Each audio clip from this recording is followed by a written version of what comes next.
Hello students, last lecture में हम लोगों ने bond angle, existence, non existence के बारे में डिस्कशन किया। आज हम एक नया टॉपिक स्टार्ट करने वाले हैं, that is dipole moment. But dipole moment start करने से पहले मैं इससे रिलेटेड कुछ फैक्ट्स आप लोगों को बता देना चाहता हूं, ताकि आगे टॉपिक जब हम लोग पढ़ रहे हो तो हमें किसी तरह का कोई कंफ्यूजन या एम्बिग्युइटी नहीं होनी चाहिए। सबसे पहली बात, डाइपोल मूवमेंट जो है ये एक प्रैक्टिकल फिनोमिना है और ये प्रैक्टिकल वैल्यूज के ऊपर डिपेंड करता है। ठीक है, तो इससे जब भी क्वेश्चन एग्जाम में पूछे जाते हैं वो बहुत लिमिटेड एग्जांपल्स पूछे जाते हैं। और एनसीईआरटी जब आप देखेंगे तो एनसीईआरटी में डाइपोल मूवमेंट के टॉपिक के अंदर, केमिकल बॉन्डिंग के अंदर कुछ वैल्यूज दे रखी है एक टेबल के अंदर, और आप प्रीवियस ईयर के एग्जाम्स के क्वेश्चन जब उठा के देखेंगे तो आपको पता चल जाएगा कि जो क्वेश्चंस पूछे जाते हैं वो केवल उसी एक प्रैक्टिकल जो बॉक्स आपको दे रखा है जिसमें डाइपोल मोमेंट की वैल्यू दे रखी है उसी से क्वेश्चन आते हैं। तो हमें कोई ज्यादा इसमें इधर उधर की बातें करने के बजाय हम उस डब्बे को जहां पर वैल्यूज दे रखी है उसके ऊपर अगर फोकस कर ले तो हमारा डाइपोल मोमेंट से रिलेटेड वाला जो पार्ट है वो कंप्लीट हो जाता है। बट फिर भी हम उससे मिलते जुलते कुछ और एग्जांपल्स जो हमारे सिलेबस में जनरली दिए हुए हैं उन पर डिस्कशन करेंगे। ध्यान से सुने क्या पॉइंट है।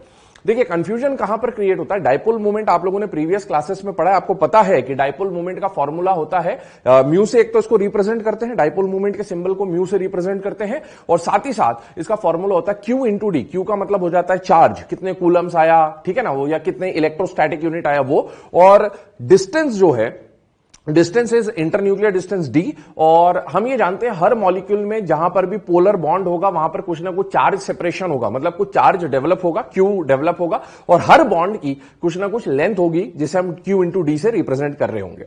अब हमें एनसीईआरटी में एक बॉक्स दे रखा है डाइपोल मोमेंट के अंदर जिसमें कुछ वैल्यूज दे रखी है, कुछ स्पेशल मॉलिक्यूल्स दे रखे हैं और उसकी कुछ वैल्यूज आपको दे रखी है। आप जब प्रीवियस ईयर के एग्जाम्स के क्वेश्चन उठा के देखें, ठीक है, तो आपको एक बात बहुत ही क्लियर हो जाएगी कि प्रीवियस ईयर के एग्जाम्स में जब भी क्वेश्चन आया वो एनसीईआरटी का जो टेबल आपको दिया हुआ है उसी टेबल में से क्वेश्चन आए हुए हैं। तो आपको डाइपोल मोमेंट टॉपिक में ज्यादा दिमाग नहीं लगाना है, इधर उधर के बारे में सोचने के बजाय आप उस टेबल पे अगर फोकस कर लेते हैं, या फिर जो एग्जाम्पल्स आपको यहां पर बताए जा रहे हैं क्योंकि ये उसी टेबल से रिलेटेड होंगे और उसके आसपास में जो मॉलिक्यूल सिलेबस में बन सकते हैं या जिनके बारे में पूछा जा सकता है वो हम डिस्कशन कर रहे होंगे। फिर से बोल रहा हूं, ये प्रैक्टिकल फिनोमिना है, सारा का सारा कॉन्सेप्ट क्यू इंटू डी पर डिपेंड करता है, लेकिन हर मॉलिक्यूल में क्यू कितना आएगा, डी कितना आएगा, ये हम अपने लेवल पे डिटरमाइन नहीं कर सकते, ये प्रैक्टिकल वैल्यूज के ऊपर बेस्ड होता है। इसीलिए डाइपोल मूवमेंट में जैसा आपको बताया जा रहा है, हम लोग यहां क्यू इंटू डी तो निकाल नहीं सकते क्योंकि हमें उनकी वैल्यू याद नहीं है, तो हम कुछ जुगाड़ देखेंगे, तो वो जुगाड़ किस तरह से काम करेगा हम उसके अकॉर्डिंगली डाइपोल मूवमेंट को सॉल्व करने की कोशिश करेंगे। अब सुने, डाइपोल मूवमेंट पे जो टाइप ऑफ क्वेश्चंस बनते हैं जनरली वो दो टाइप के क्वेश्चन बनते हैं मेनली। पहला, कोई एक इंडिविजुअल मॉलिक्यूल आपको दे देगा और पूछेगा कि ये मॉलिक्यूल का डाइपोल मूवमेंट जीरो है या नहीं है। अगर डाइपोल मूवमेंट जीरो है तो आप जानते हो उस मॉलिक्यूल को नॉन पोलर बोला जाता है, और डाइपोल मूवमेंट अगर है नॉट इक्वल टू जीरो है तो हम बोलते हैं वो मॉलिक्यूल क्या है, पोलर। तो कोई भी मॉलिक्यूल पोलर है, नॉन पोलर है, ये बहुत इजीली आप निकाल सकते हो, उसमें कोई प्रॉब्लम नहीं क्योंकि आपने ज्योमेट्री, शेप सब कुछ पढ़ रखा है। लेकिन जब बहुत सारे नॉन पोलर मॉलिक्यूल्स आ जाए जिनका कुछ ना कुछ डाइपोल मूवमेंट है, उनमें जब कंपैरिजन की बात आती है तो कंपैरिजन किस पे डिपेंड करेगा, क्योंकि म्यू की जो वैल्यू है वो क्यू इंटू डी पर डिपेंड करेगा और हर किसी का क्यू इंटू डी आपको नहीं पता है। तो जब कंपैरिजन वाले क्वेश्चन आते हैं वहां पर हम क्यू इंटू डी हमारे पास वैल्यू नहीं है तो हम उससे सॉल्व नहीं कर पाएंगे, तो उसके लिए हमें कुछ जुगाड़ चाहिए होगा, और वो क्यू इंटू डी का जो जुगाड़ होगा, ध्यान रखें मैं जो बता रहा हूं this is not an concept, this is a जुगाड़। तो हम लोग डाइपोल मूवमेंट म्यू को निकालने के लिए जो जुगाड़ देखेंगे वो जुगाड़ कौन सा होगा, डेल्टा ई एन। क्यों डेल्टा ई एन यूज कर रहे हैं, क्योंकि म्यू का एक्चुअल फॉर्मूला क्या है बेटा, क्यू इंटू डी, ठीक है।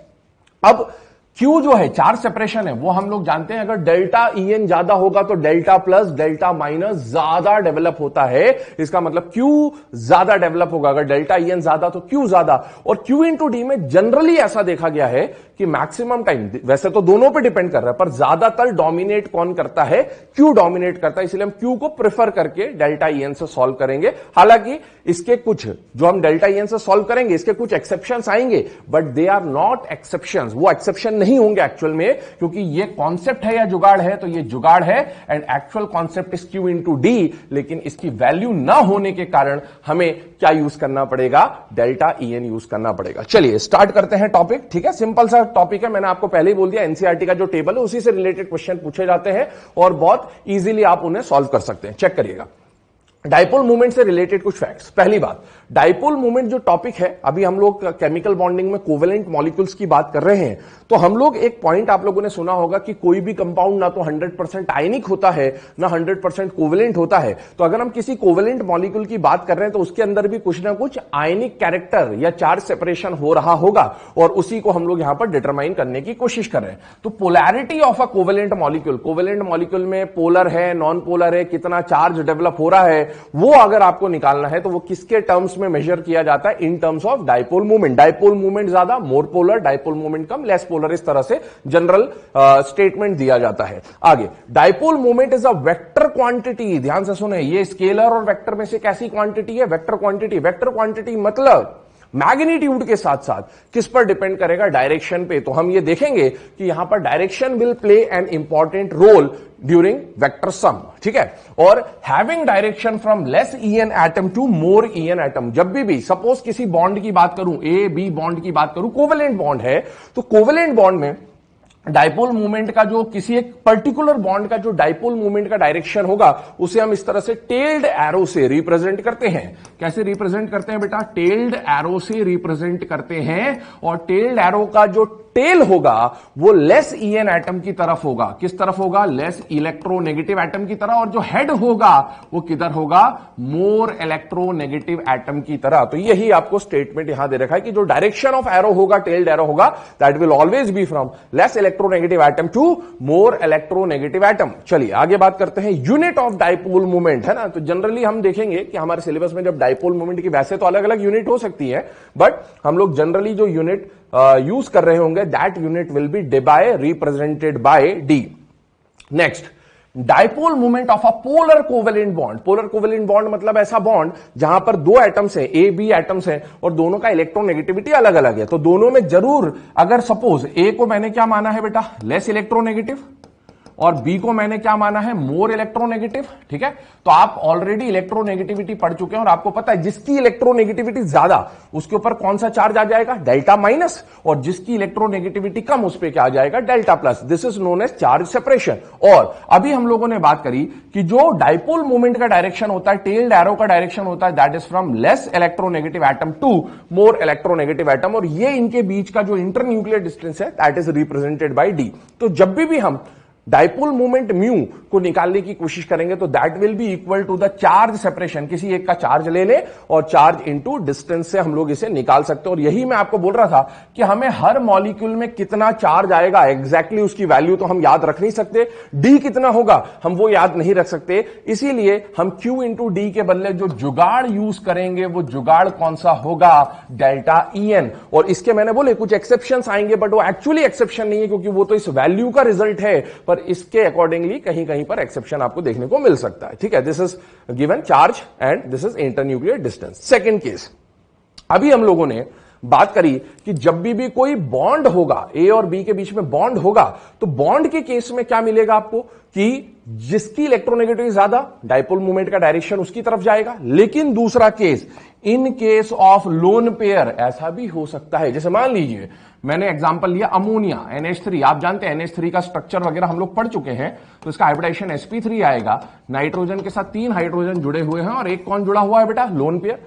अब हर इंडिविजुअल बॉन्ड का अपना डाइपोल होगा, तो बेटा N और H में से मोर इलेक्ट्रोनेगेटिव कौन है? नाइट्रोजन। हम जानते हैं इसका EN अप्रोक्सीमेटली 3 होता है, और हाइड्रोजन का EN कितना होता है? 2.1।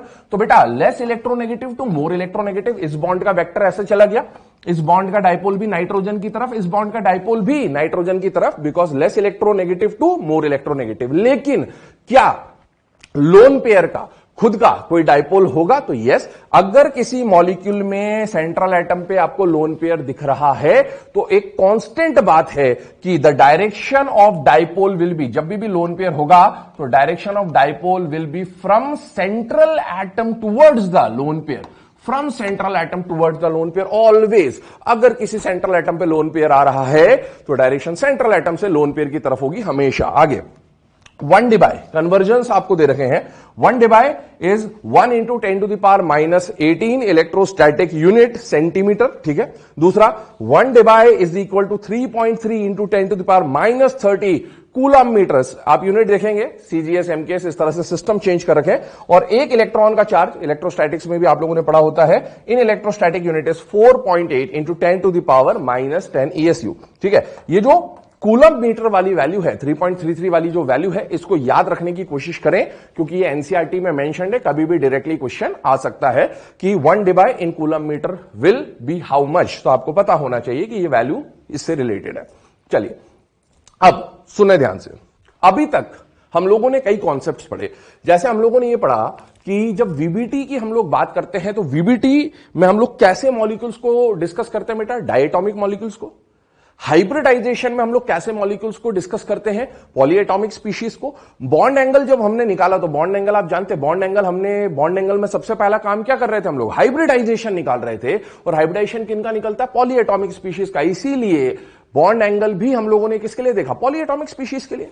पर डाइपोल मोमेंट कैसे स्पीशीज के लिए काम में आएगा, आइदर डायटोमिक और पॉलीएटॉमिक, तो ये दोनों के लिए यूज आता है। जब भी डाइपोल मूवमेंट का क्वेश्चन आएगा, ध्यान से सुनिएगा इस बात को, जब भी डाइपोल मूवमेंट का क्वेश्चन आएगा, कैसा भी क्वेश्चन आएगा एग्जाम में, सबसे पहले जो दिमाग में अप्रोच आना चाहिए वो ये कि जो गिवन स्पीशीज है वो डायटोमिक है या पॉलीएटॉमिक है। ध्यान से सुने, डाइपोल मूवमेंट का एग्जाम में क्वेश्चन आया, दिमाग में सबसे पहली चीज क्या आनी चाहिए कि जो मॉलिक्यूल पूछा गया है, जो स्पीशीज पूछा गया है, वो डायटोमिक है या पॉलीएटॉमिक है।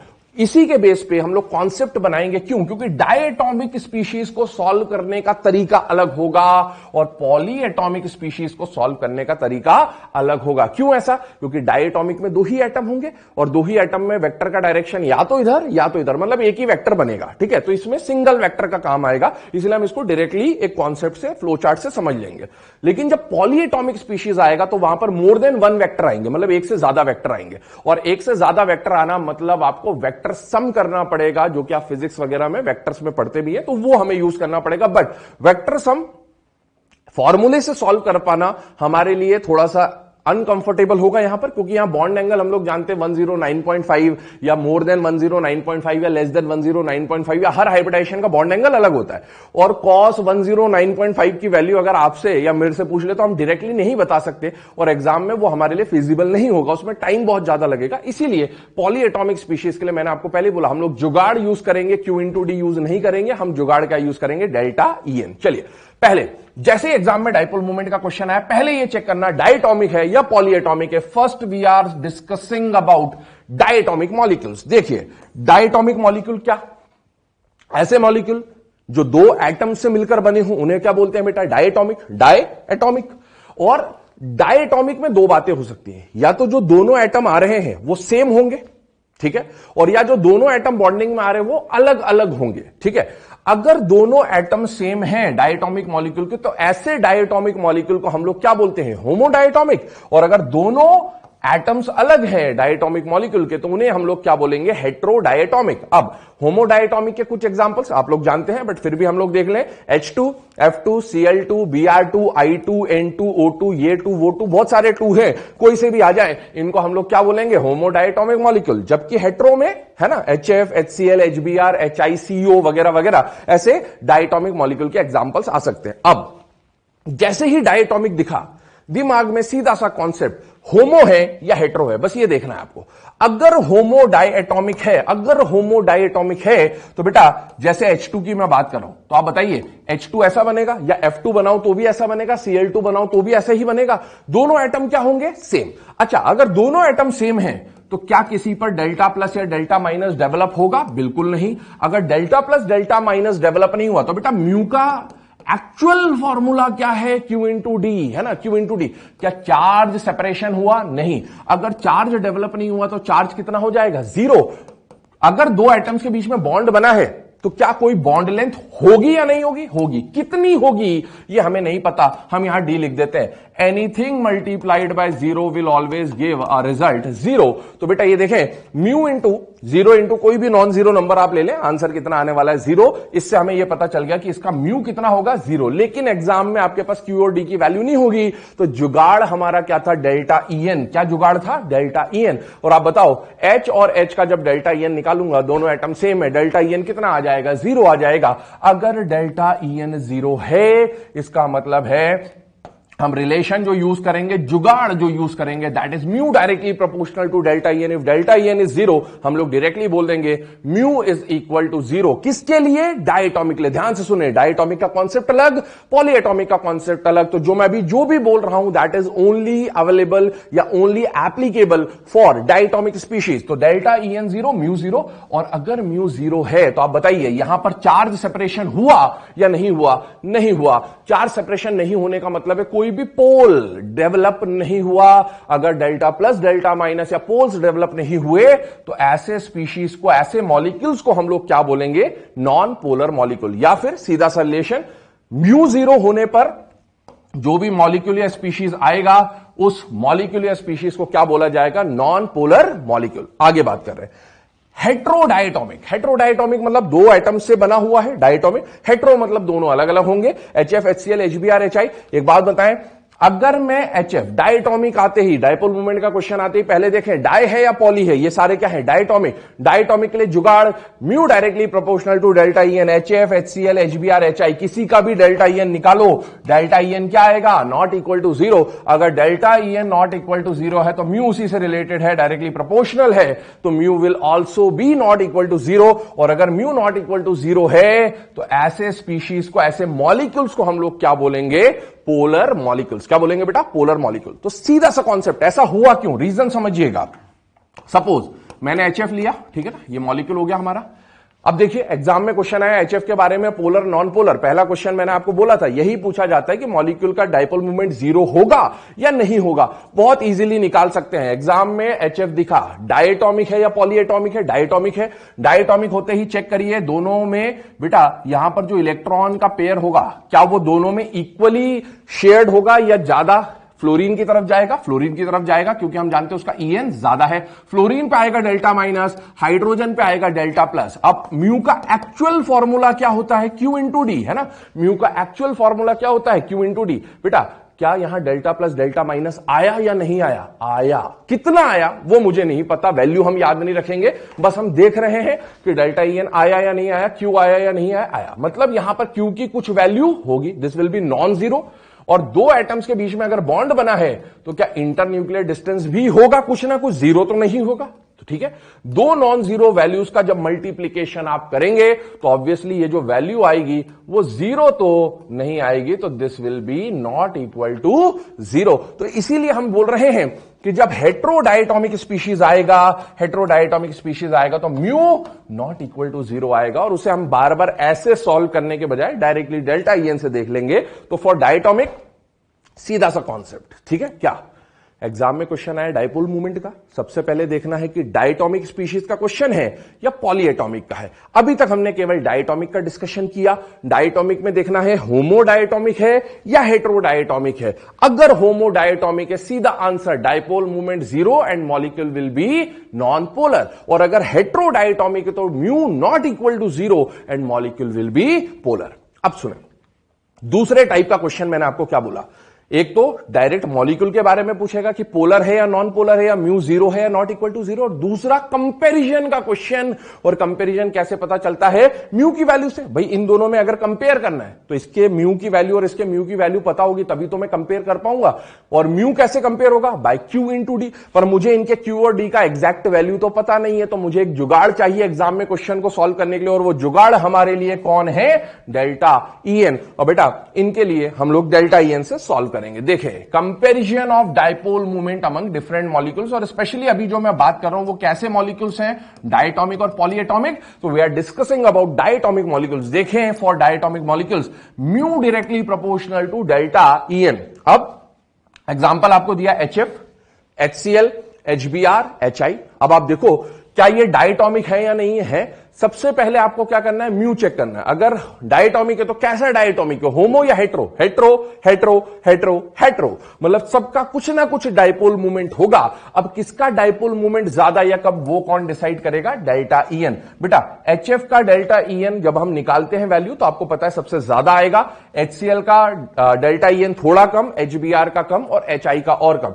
तो लेफ्ट टू राइट इस एग्जाम्पल में जाने पर डेल्टा EN डिक्रीज हो रहा है। अगर डेल्टा EN डिक्रीज होगा होगा तो म्यू और डेल्टा EN डायरेक्टली प्रोपोर्शनल आपको गिवन है। इसका मतलब अगर डेल्टा EN डिक्रीज हो रहा है तो डाइपोल मोमेंट भी क्या हो जाएगा, डिक्रीज हो जाएगा। तो बेटा डायटोमिक का कॉन्सेप्ट यहीं तक है, ठीक है। डायटोमिक का फाइनल कंक्लूजन क्या, diatomic homodiatomic mu zero non polar, diatomic में heterodiatomic mu not equal to zero polar. और अगर ये पोलर में से पूछा जाए किसका डायपोल मूवमेंट ज्यादा या कम, तो सीधा सा फॉर्मूला डेल्टा EN जिसका ज्यादा उसका डायपोल मूवमेंट ज्यादा, और डेल्टा EN जैसे जैसे कम होगा डायपोल मूवमेंट कम हो जाएगा। This was all about diatomic species. अब moving on to polyatomic species, ध्यान से सुने। जब पॉलीएटॉमिक स्पीशीज में कंपेयर करना होगा, मैंने आपको क्या बोला था, डायटोमिक में तो एक ही वेक्टर होगा, है ना, या तो इधर या नहीं होगा। लेकिन पॉलीएटॉमिक में एक से ज्यादा वेक्टर आएंगे ऑब्वियसली। अगर एक से ज्यादा वेक्टर हैं तो आपको जो नेट डाइपोल मोमेंट निकालना होगा वो उन सारे इंडिविजुअल वेक्टर का आपको क्या करना पड़ेगा, वेक्टर सम अलोंग विथ, अगर लोन पेयर है तो लोन पेयर का भी वेक्टर बनेगा। तो वो सारे वेक्टर्स का जब आप वेक्टर सम निकालेंगे, सॉल्व करेंगे, तो आपको नेट डाइपोल मोमेंट निकलेगा। अब याद करें वेक्टर सम का, तो जैसे याद करें रिजल्टेंट वेक्टर का फॉर्मूला आप क्या पढ़ते थे, आर रिजल्टेंट या नेट क्या होता है फॉर्मूला, R1 स्क्वायर, है ना, R1 square plus R2 square plus 2R1 R2 cos theta, यही लेते। अब हमने R को यहां क्या मान लिया, उस वेक्टर को क्या मान लिया, म्यू। तो mu net is equal to mu one square mu two square plus 2 mu one mu two cos theta, जहां पर इंडिविजुअल वेक्टर की वैल्यू तो काम आएगी ही आएगी, साथ में कौन काम आएगा, कॉस थीटा। तो यहां एंगल का बहुत ज्यादा रोल होगा, पर वो कुछ इंपॉर्टेंट केसेस में ही रोल प्ले होगा, हम लोग देखेंगे इंडिविजुअली, ध्यान से देखें। अब इसी फॉर्मूला जो प्रीवियस आपको रिजल्टेंट वेक्टर का फॉर्मूला बताया, उससे कुछ इंपॉर्टेंट रिजल्ट्स क्या निकल के आते हैं, ध्यान से सुने। Dipole movement, net dipole movement will B zero, तो मॉलिक्यूल कैसा हो जाएगा, नॉन पोलर, ठीक है ना। और अगर mu not equal to zero है तो मॉलिक्यूल क्या हो जाता है, पोलर। ये हम लोग देख चुके हैं ऑलरेडी, इसमें कोई प्रॉब्लम नहीं होना चाहिए। इफ थीटा इज 0 डिग्री, जो म्यू1 म्यू2 कॉस थीटा वाला फॉर्मूला था, कॉस थीटा कॉस जीरो, तो वैल्यू क्या हो जाएगी बेटा, मैक्सिमम कॉस जीरो आप जानते हैं 1 होता है, और ये ट्रिग्नोमेट्रिक रेशियोज की वैल्यू 0 और 1 के बीच में लाई करती है। तो बेटा 1 अगर आ गया कॉस 0 डिग्री दैट इज 1, तो बेटा म्यू1 म्यू2 है ना, म्यू मैक्स हो जाएगा म्यू1 म्यू2, क्योंकि ये सबसे हाई वैल्यू आपको देगा and condition of maximum mu. लेकिन कॉस थीटा में कॉस 180 डिग्री -1, तो -1 से +1 में जब लाई करेगा तो बेटा ये -1 के केस में जो आपका डाइपोल मूवमेंट होगा वो मिनिमम मिलेगा। This is condition of minimum mu. चलिए अब पॉलीएटॉमिक स्पीशीज के लिए क्या जुगाड़ है, क्या कॉन्सेप्ट है, ध्यान से सुने। डायटोमिक में तो होमो हेट्रो से आपने सॉल्व किया, पॉलीएटॉमिक स्पीशीज आया तो क्या अप्रोच रहेगा, ध्यान से सुनिए। पॉलीएटॉमिक के लिए कुछ जुगाड़ है, क्या है जुगाड़। पॉलीएटॉमिक स्पीशीज में आप हमेशा क्या निकालेंगे, हाइब्रिडाइजेशन। अब सुने ध्यान से, किसी भी मॉलिक्यूल का हाइब्रिडाइजेशन या तो sp, sp2, sp3, sp3d, sp3d2 या sp3d3 आएगा अकॉर्डिंग टू आवर सिलेबस। अगर कोई भी हाइब्रिडाइजेशन हो, फॉर एनी हाइब्रिडाइजेशन, इनमें से कोई भी हाइब्रिडाइजेशन है, अगर सेंट्रल एटम पे लोन पेयर कितना है, 0। If in a molecule central atom having no lone pair, ध्यान से सुने, कोई भी हाइब्रिडाइजेशन हो अगर सेंट्रल एटम पे लोन पेयर कितना है, 0, एंड ऑल साइड एटम या सराउंडिंग एटम क्या हो जाए, सेम।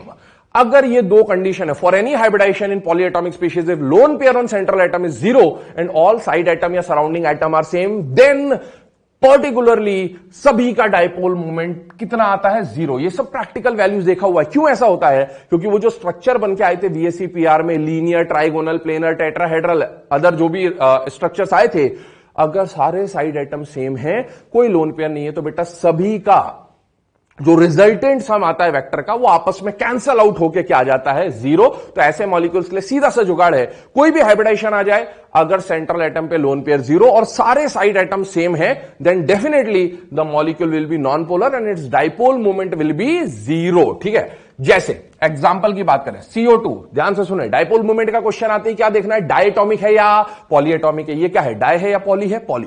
पॉलीएटॉमिक स्पीशीज में क्या निकालेंगे, हाइब्रिडाइजेशन। हम जानते हैं इसका हाइब्रिडाइजेशन क्या आ जाएगा, sp, ठीक है ना। हाइब्रिडाइजेशन कुछ भी हो, सेंट्रल एटम पे लोन पेयर आपको पता होना चाहिए। हम जानते हैं CO2 में कार्बन पे कोई लोन पेयर नहीं है, और क्या दोनों लीनियर स्ट्रक्चर बनता है इसका, ठीक है ना। दोनों साइड एटम सेम है, अलग है, सेम है।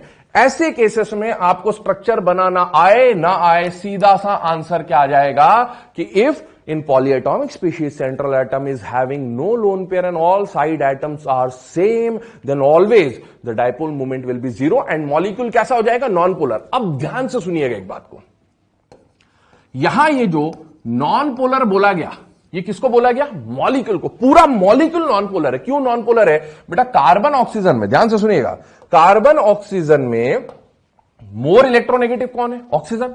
तो इस बॉन्ड का जो वेक्टर जाएगा, डाइपोल जाएगा, वो उस तरफ जाएगा, लेस En2 मोर En, ठीक है। और इसका खुद का कोई Q/D होगा। यहां पर भी कार्बन ऑक्सीजन है, मोर इलेक्ट्रोनेगेटिव कौन है? ऑक्सीजन। इसका खुद का भी कोई Q/D होगा, लेकिन CO डबल बॉन्ड का जो Q/D आएगा वो दोनों जगह क्या आएगा? सेम।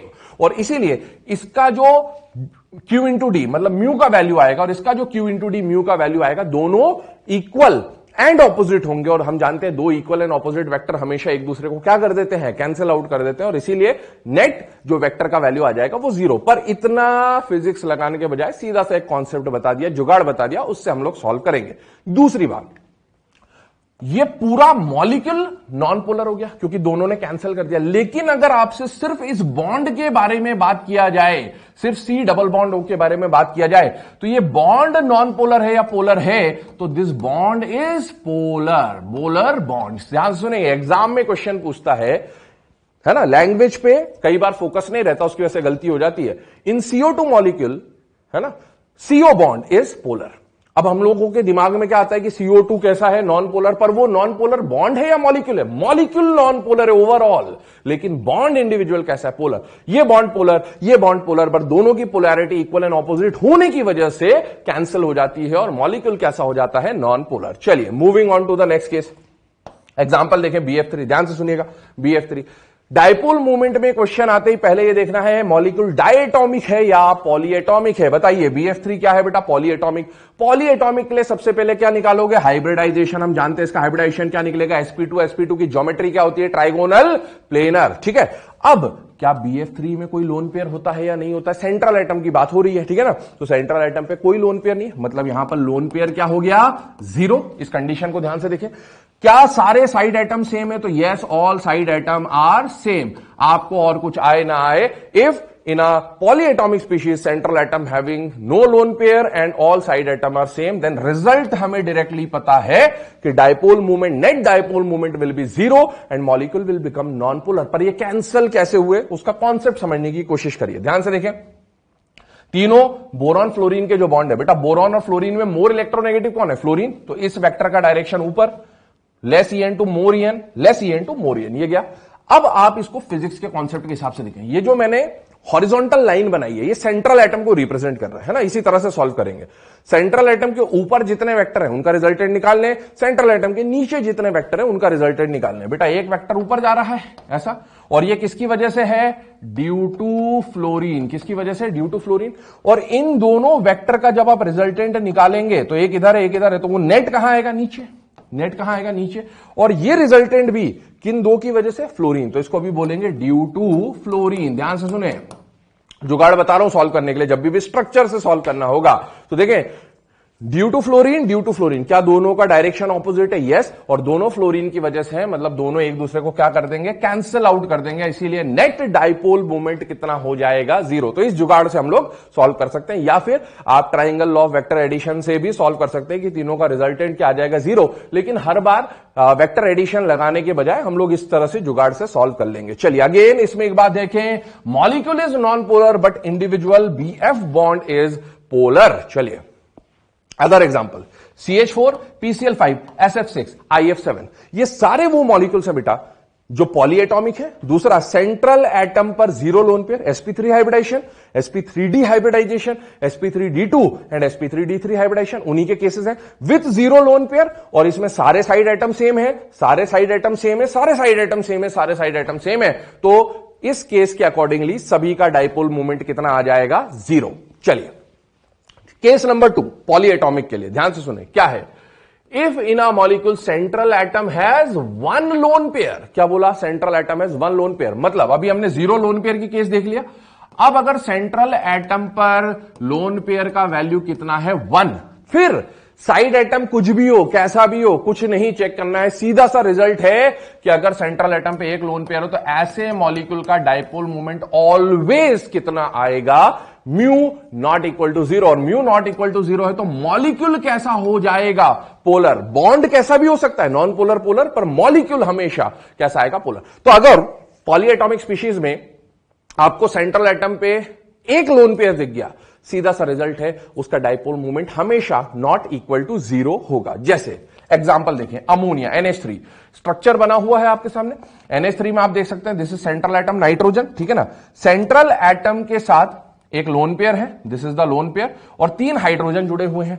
अब इस बॉन्ड की NH बॉन्ड में मोर इलेक्ट्रोनेगेटिव कौन है बेटा, नाइट्रोजन। तो इसका वेक्टर जो गया that is from less electronegative to more electronegative.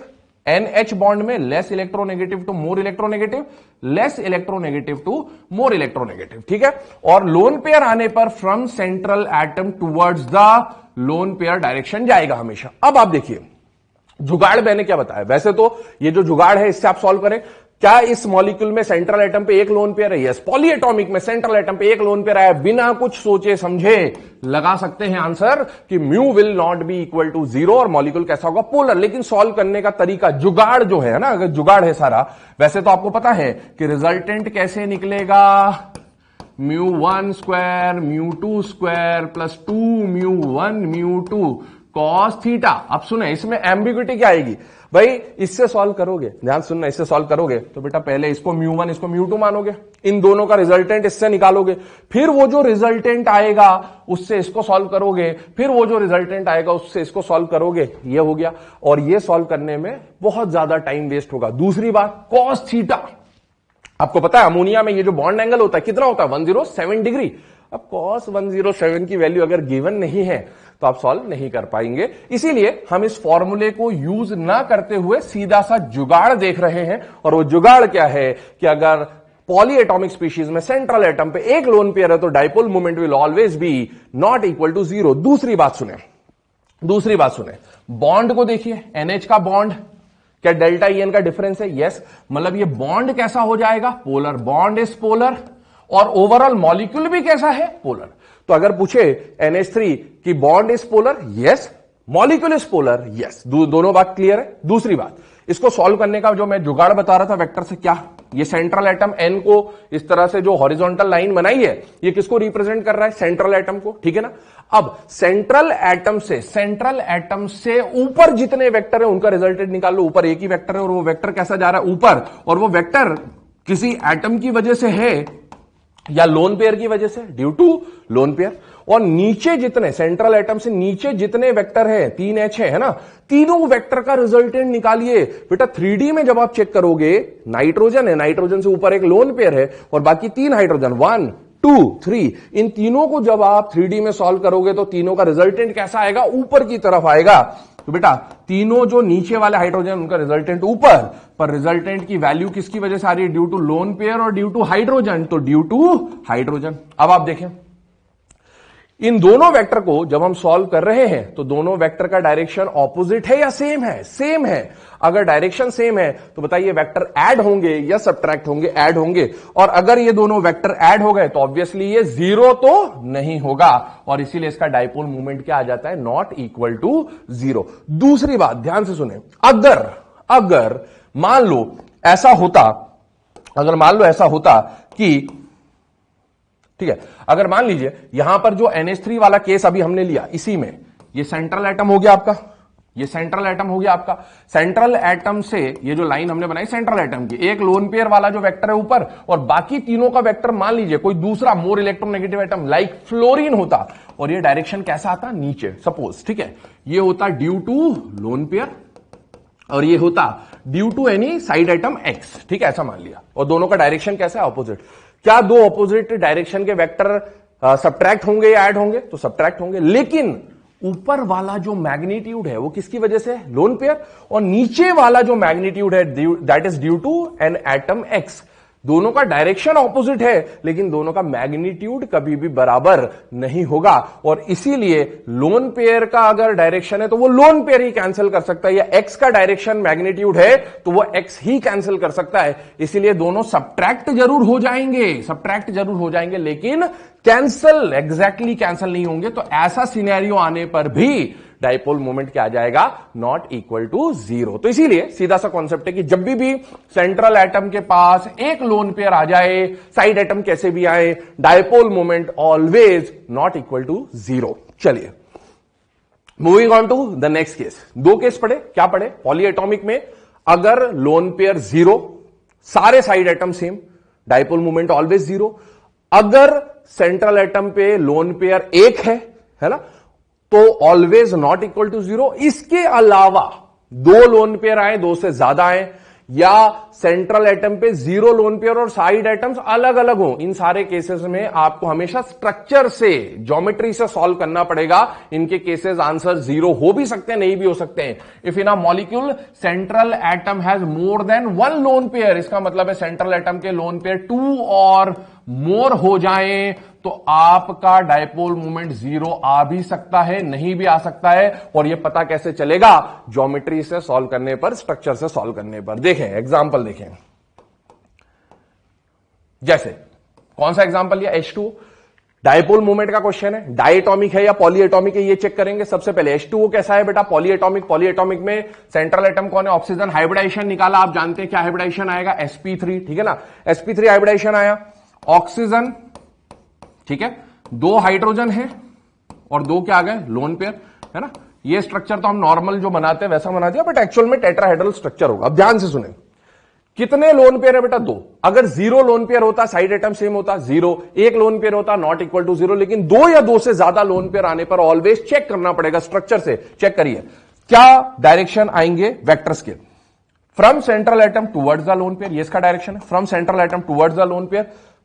Oxygen hydrogen में मोर इलेक्ट्रोनेगेटिव कौन है, ऑक्सीजन, तो from less En to more En, from less En to more En। खुद देखिए, इन दोनों हाइड्रोजन का जो रिजल्टेंट आएगा वो समवेयर इन बिटवीन यहां कहीं आएगा, और इन दोनों लोन पेयर का जो रिजल्टेंट आएगा वो समवेयर इन बिटवीन आएगा। तो दोनों वेक्टर कैंसिल होंगे या ऐड हो जाएंगे, और वेक्टर एडिशन की वजह से इसका डाइपोल मोमेंट जीरो तो नहीं होगा। तो जब भी 2 या 2 से ज्यादा लोन पेयर आ जाए, आपको स्ट्रक्चर से चेक करना पड़ेगा। जीरो आ भी सकता है, नहीं भी आ सकता है। इस केस में क्या आ रहा है, not equal to zero. Molecule is polar and H2O का जो इंडिविजुअल बॉन्ड है वो भी कैसा है, पोलर। एक और इंटरेस्टिंग फैक्ट सुने, हम लोग ऑर्गेनिक, इनऑर्गेनिक, फिजिकल केमिस्ट्री में जनरली जब सॉल्युबिलिटी की बात करते हैं, किसकी बात करते हैं बेटा, सॉल्युबिलिटी। तो आप जानते हो सॉल्युबिलिटी में हम लोग बोलते हैं लाइक डिसॉल्व्स लाइक। क्या बोलते हैं बेटा, लाइक डिसॉल्व्स लाइक। और लाइक डिसॉल्व्स लाइक में एक सीधा सा कॉन्सेप्ट है, पोलर पोलर में डिसॉल्व होगा और नॉन पोलर में डिसॉल्व होगा। कई बच्चे ऐसे होते हैं जिन्हें पोलर और नॉन पोलर डिटरमाइन करना नहीं आता।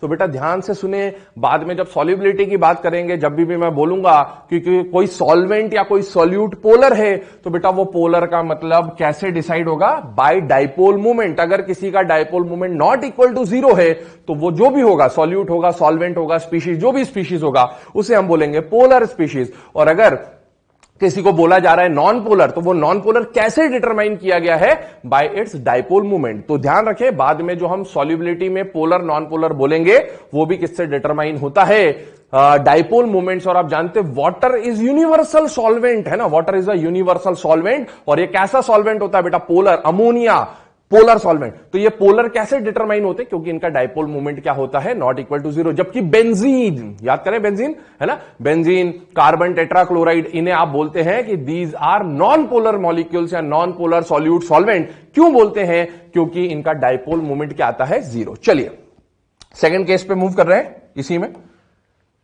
H2O के बाद, ठीक है ना। ये एक और एग्जांपल लिया, XgF2। कौन सा एग्जांपल ले रहे हैं, जहां सेंट्रल एटम के पास 2 या 2 से ज्यादा लोन पेयर है। ध्यान से देखें, XgF2 डायटॉमिक है या पॉलीएटॉमिक, पॉलीएटॉमिक में हाइब्रिडाइजेशन निकाले, क्या हाइब्रिडाइजेशन आ गया, sp3d।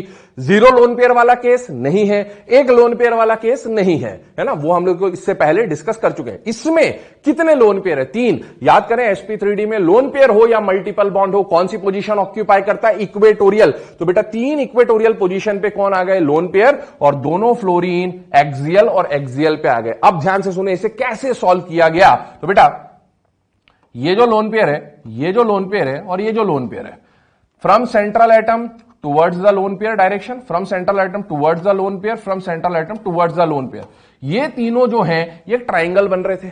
और याद करें तीनों वेक्टर क्या है बेटा? Same, lone pair lone pair lone pair. और triangle law of vector addition से जब आप सॉल्व करेंगे तो ये तीनों डाइपोल या तीनों लोन पेयर का जो मैग्नीट्यूड है वो आपस में कैंसल आउट हो जाएगा। तो इक्वेटोरियल इक्वेटोरियल इक्वेटोरियल तीनों सेम है, तो all equatorial position get cancelled out with each other. और यहां पर एक्सियल पे फ्लोरीन, यहां एक्सियल पे फ्लोरीन, इसका direction from less electronegative to more electronegative, from less electronegative to more electronegative. बेटा ऊपर वाला भी ड्यू टू फ्लोरीन और नीचे वाला भी ड्यू टू फ्लोरीन, तो बेटा क्या दोनों का मैग्नीट्यूड और डायरेक्शन इक्वल एंड ऑपोजिट है? यस, कैंसिल हो जाएंगे। Net dipole moment zero. Molecule, overall molecule is non polar but individual XC-F bond is polar. तो बेटा आप देखें, अगर दो या दो से ज्यादा लोन पेयर आते हैं, डाइपोल मोमेंट जीरो हो भी सकता है, नहीं भी हो सकता है। कैसे चेक करेंगे? With the help of structure, geometry हमें बनाना पड़ेगा और उससे हम लोग इसको डिसाइड कर रहे होंगे। तो ये पॉलीएटॉमिक के बारे में केसेस हमने डिस्कस किए।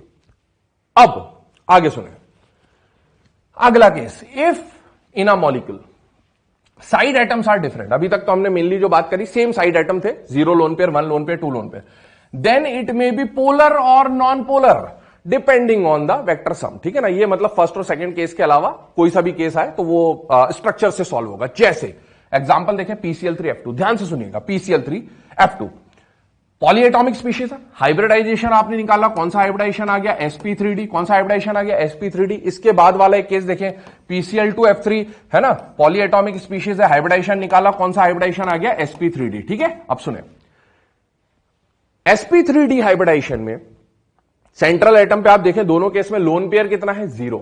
ठीक है ना, loan pair 0। But loan pair 0 होने का मतलब है क्या डाइपोल मोमेंट 0 हो जाएगा? नहीं, लोन पेयर केस 1 जो था, लोन पेयर तो 0 है, साथ ही साथ सारे साइड एटम क्या होने चाहिए? सेम। तो बेटा इसमें क्या सारे साइड एटम सेम है या अलग है? अलग है। सारे साइड एटम सेम है या अलग है? अलग है। ऐसा केस आने पर डायरेक्टली किसी कंक्लूजन पे ना जाएं, ऐसा ना बोल दे कि सारे साइड एटम सेम नहीं है तो dipole moment not equal to 0 होगा, क्योंकि ये डिसाइड करना पड़ेगा स्ट्रक्चर से। अब स्ट्रक्चर कैसे बनाए? देखिए, फास्फोरस आ गया सेंट्रल पे, 3 इक्वेटोरियल पोजीशन, 2 एक्सियल पोजीशन। ध्यान से सुने, जब भी डिफरेंट साइड एटम का केस आए, डिफरेंट साइड एटम का केस आ जाए sp3d में, किस पे? sp3d में, तो बेटा क्योंकि sp, sp2, sp3 है ना, या फिर sp3d2, उसमें सारी पोजीशन सेम होती है। चेंज आता है sp3d में और sp3d3 में, पर sp3d3 आप इवन एनसीईआरटी में देखेंगे तो आपको टेबल में भी नहीं दिखेगा। तो इसीलिए हम मेनली sp3d की बात कर रहे हैं।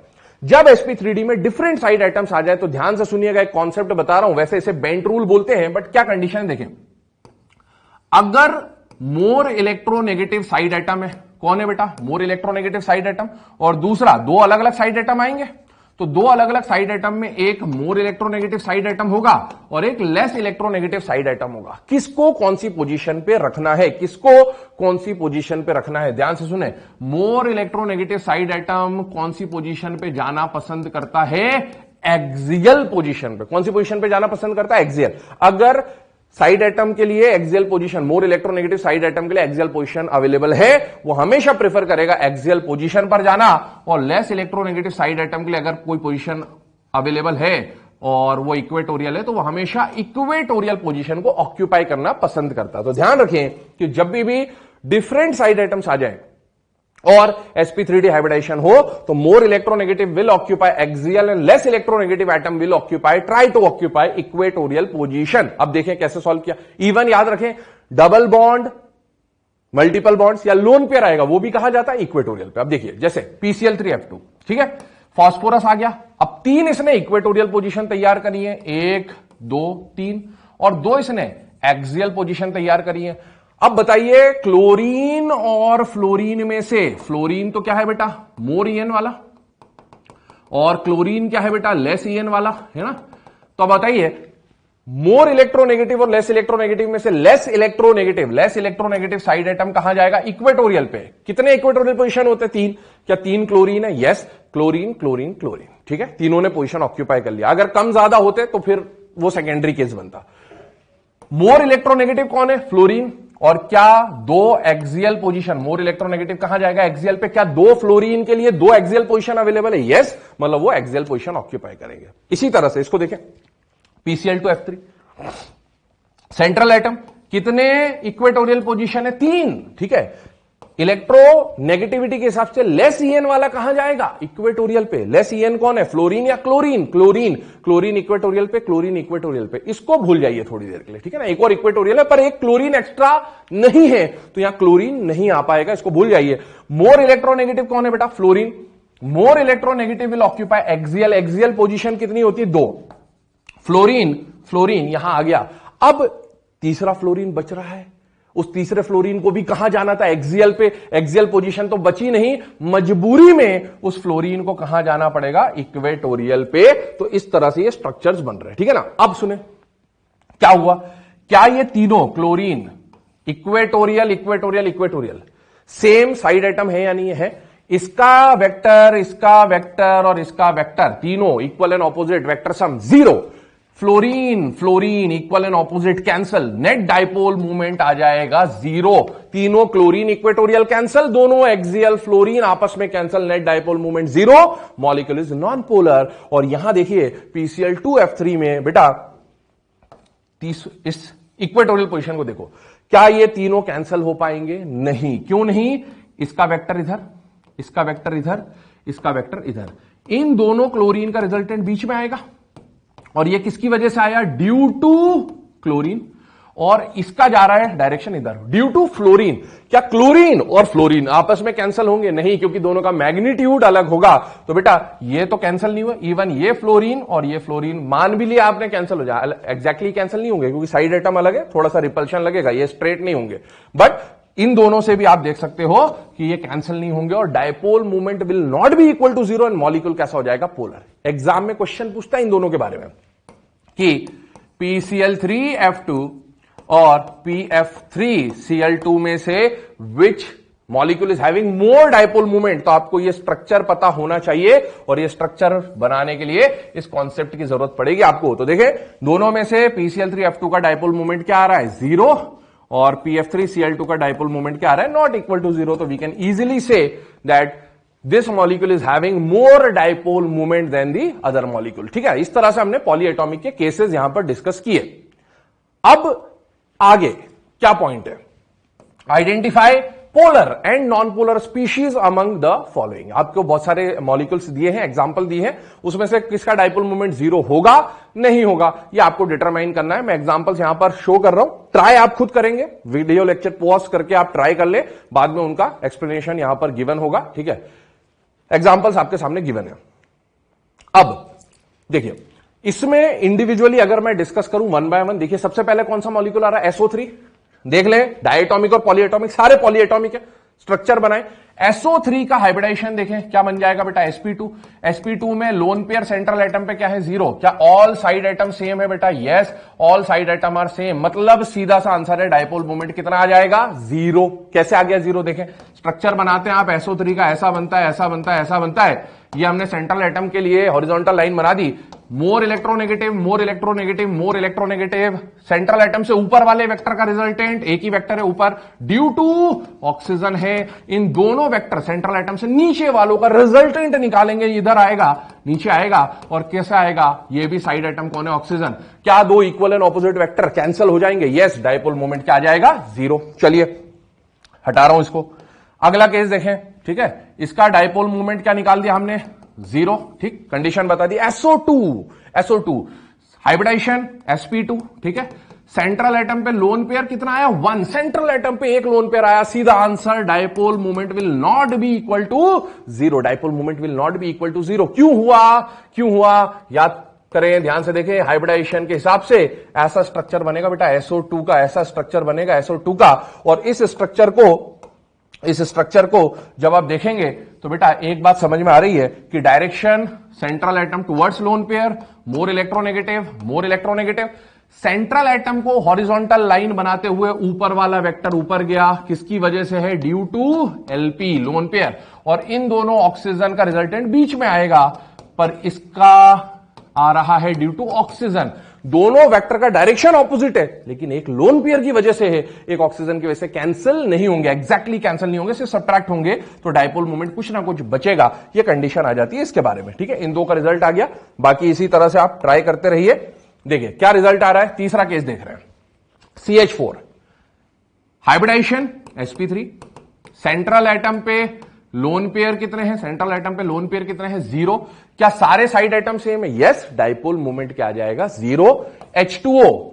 H2O मैंने अभी डिस्कस किया था, पोलर नॉन पोलर सॉल्वेंट में दो लोन पेयर आ रहे थे, दो लोन पेयर या दो से ज्यादा लोन पेयर होने पर स्ट्रक्चर बनाना पड़ेगा, और इसके स्ट्रक्चर से हमें पता चल रहा था कि देखिए इसका CH4 का डायपोल मोमेंट 0, इसका डायपोल मोमेंट क्या आ रहा था, not equal to 0, this was 0, this was not equal to 0। चलिए XeF6 पॉलीएटॉमिक स्पीशीज है, हाइब्रिडाइजेशन sp3d3, क्या इसमें स्ट्रक्चर में एक लोन पेयर आएगा बेटा, यस, और एक लोन पेयर आने का मतलब है dipole moment not equal to 0। XeF4 ध्यान से देखें, XeF4 sp3d2 hybridisation, fluorine fluorine fluorine fluorine, कितने लोन पेयर है, 2। जब भी मॉलिक्यूल में दो या दो से ज्यादा लोन पेयर आए, स्ट्रक्चर बनाइए। अब ध्यान से देखो, इस लोन पेयर का वेक्टर इधर, इस लोन पेयर का वेक्टर इधर, इस फ्लोरीन का वेक्टर, फ्लोरीन का वेक्टर, फ्लोरीन का वेक्टर, फ्लोरीन का वेक्टर, याद करें स्क्वायर प्लेनर स्ट्रक्चर होता था बेटा। ये वेक्टर फ्लोरीन का इस वेक्टर से कैंसिल होगा, ये वेक्टर इस वेक्टर से कैंसिल होगा, फ्लोरीन फ्लोरीन है, और lone pair will get cancel out with lone pair. Net dipole movement कितना आ गया, 0। दो या दो से ज्यादा लोन पेयर में डायपोल मूवमेंट 0 आ भी सकता है, नहीं भी आ सकता है।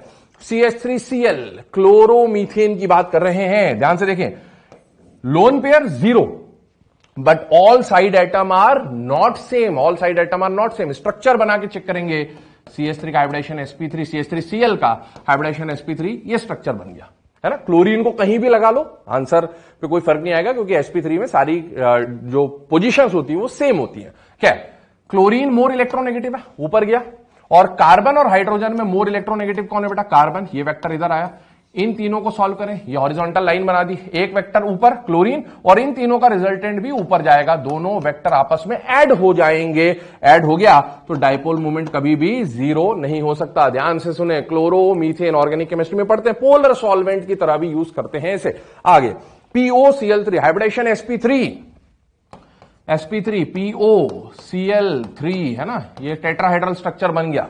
अब लोन पेयर सेंट्रल एटम पे 0, पर क्या सारे साइड एटम सेम है, नहीं, स्ट्रक्चर से सॉल्व करेंगे, हॉरिजॉन्टल लाइन बना दी, ऑक्सीजन मोर इलेक्ट्रोनेगेटिव, और फास्फोरस क्लोरीन में chlorine chlorine chlorine more electronegative. Horizontal line से ऊपर एक वेक्टर, इन तीनों वेक्टर का जब रिजल्टेंट निकालूंगा नीचे की तरफ जाएगा, ये किसकी वजह से, ड्यू टू ऑक्सीजन, और इन तीनों का रिजल्टेंट नीचे आएगा, है ना, ये डॉटेड लाइन बना रहा हूं, और ये किसकी वजह से आएगा, क्लोरीन। दोनों ऑक्सीजन का वेक्टर और क्लोरीन का वेक्टर रिजल्टेंट ऑपोजिट तो है, लेकिन दोनों का मैग्नीट्यूड अलग होगा, कैंसिल नहीं होंगे, डायपोल मोमेंट क्या आ जाएगा, नॉट इक्वल टू 0। आगे IF7, ठीक है, IF7 क्या हो गया बेटा, सेंट्रल एटम पे 0 lone pair and all side atom are same. इसका हाइब्रिडाइजेशन sp3d3 आता है, पेंटागोनल बाइपिरामिडल बनता है, 5 इक्वेटोरियल 2 एक्सियल।